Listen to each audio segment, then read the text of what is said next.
could use this one for an unconscious person, someone that can't help you, and a lot of the elements are going to be the same. Okay, some at the top of the cliff, let's say the cliff edge is kind of, you know, here. So I want to basically go about doing the same system. So I'm going to need an auto, the French Prosic there.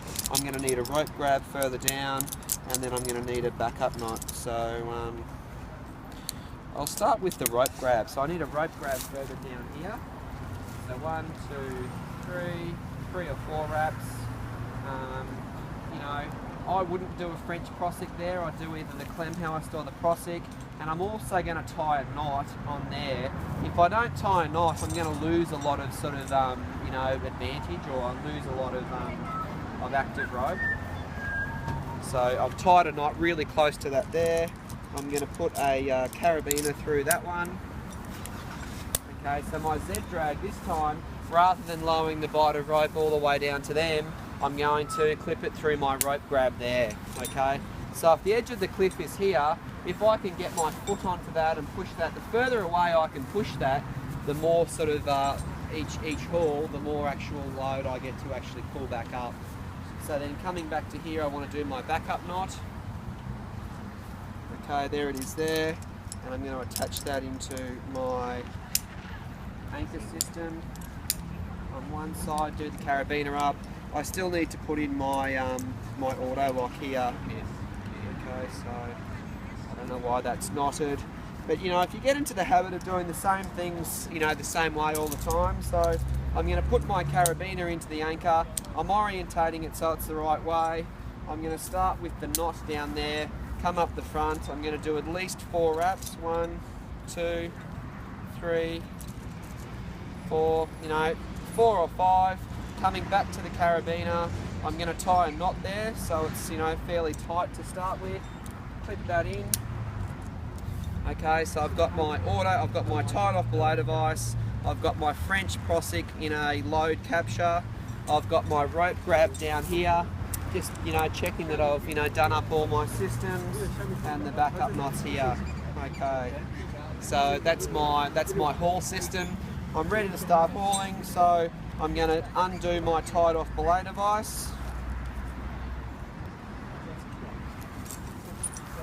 I'm going to set my auto lock so it holds, check that it grabs the rope. Is it holding him? Yes, it is. Then I'm going to start hauling. So it's a 3-to-1, you know, theoretical mechanical advantage. So, you know, I then need to, it's just me that's pulling in. I'm going to haul him as much as I can until the, basically until this carabiner, you know, I can't actually haul him anymore. Okay, so that's the end of the haul. So now I need to set my auto lock, slowly lower until the auto lock sort of grabs there and is actually holding him. Now I'm going to reset my haul, so put that down as far as it can, come back up. You know, I haven't actually, you know, it's a 3-to-1 system, so the velocity ratio, I need to pull in 3 meters of rope to move him up a meter. So maybe every second haul you'll need to do a new backup knot. But at the moment I don't, you know, it's not really too advantage to me. So then I'm going to haul him up again, haul, haul, haul, haul, haul. Okay. Set my auto lock, slowly lower, check that it's grabbing. Okay, pushing that back down that way. So at this stage here you might want to do a backup knot. You've hauled him up a bit. If you can use 2 people, you know, if you've got a spare dude up the top here, 2 of you get on there and start hauling. So you just need to put a new backup knot in there, undo this one. Okay. And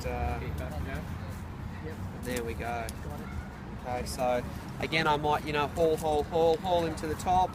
You know, once again, it's a good skill to be able to know to actually, you know, let's say I've hauled him up to the top, I want to keep him on belay, so being able to sort of, you know, lock off the system without locking off everything, and I can break down that system as well. So that's it. I'll just go back again, I'll just show